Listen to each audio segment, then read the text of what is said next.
So now we discussed that bond fission will take place in two manners, homolytic and heterolytic. Now, as we know that in order to break the bond we need certain amount of energy, which is bond energy. Now one important question is there.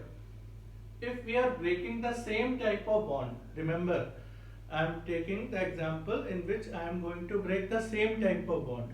Okay, I am not talking of the different type of bond, because different bonds will require different amount of energy. So I am talking of the same bond to be broken homolytically and heterolytically. Okay, suppose we have a bond between A and B, covalent bond, and I want to break this bond homolytically and heterolytically in two different ways. So will I require the same amount of energy, or I will require the different amount of energy if I am going to break the bond homolytically and heterolytically? And if I require different amount of energy, then in which mode I will require higher amount of energy? There are the two questions. Okay, you will like to answer the questions. First question is, in these two type of bond fission, the amount of energy required will be equal or different. If different, then in which mode we will require higher amount of energy, and obviously why. We should know why also. Why it is so. Yes, got the answer? Very good. So when we are going to break the bond heterolytically, then it is going to require higher amount of energy in comparison to homolytic bond fission.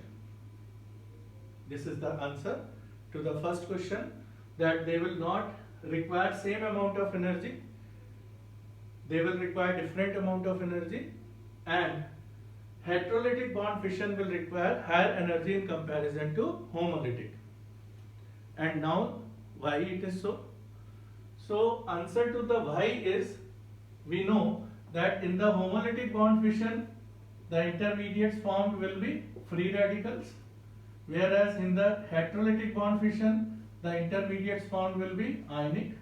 Either A will get plus or it will get minus, but in both the possibilities we will get the ionic intermediates.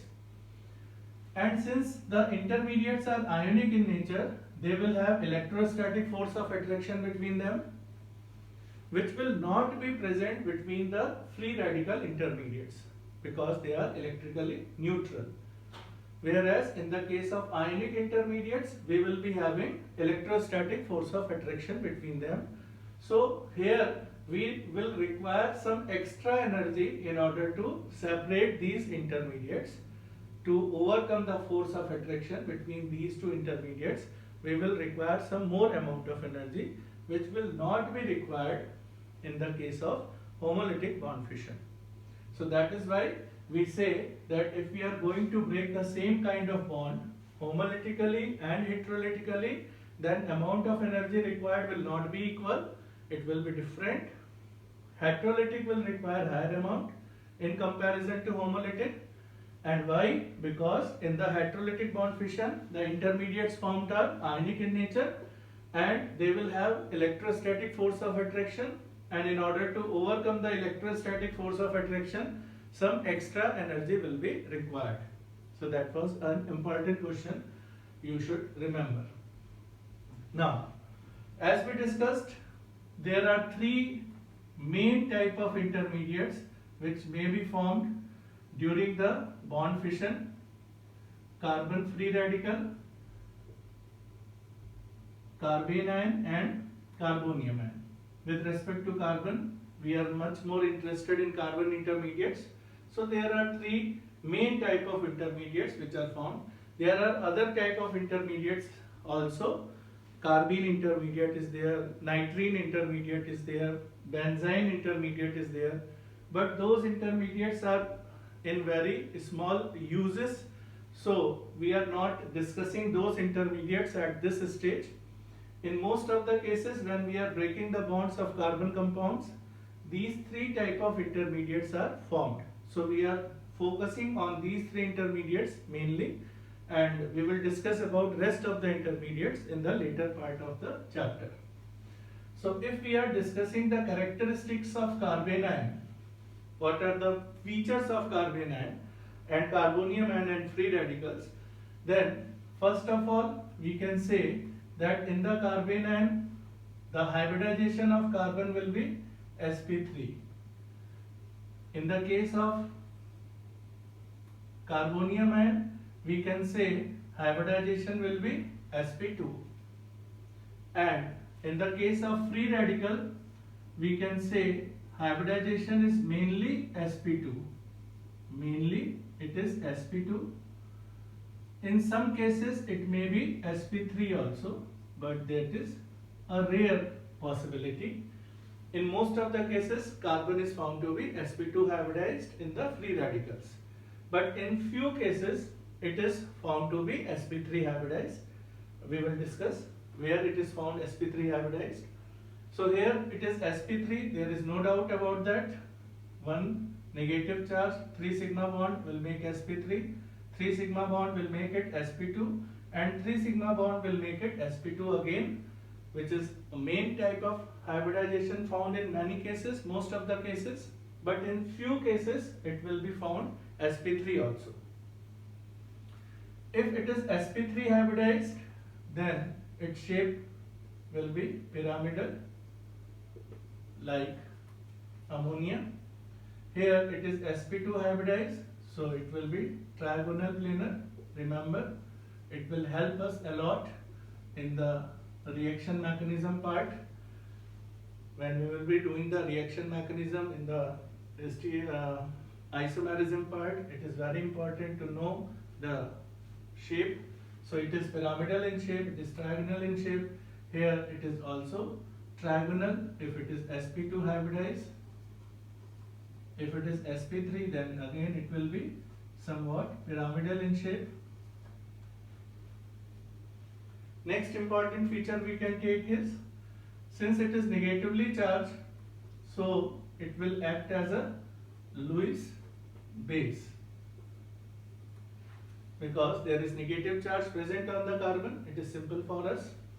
Here we can say it is positively charged, vacant electron orbital is there, so it will be an Lewis acid.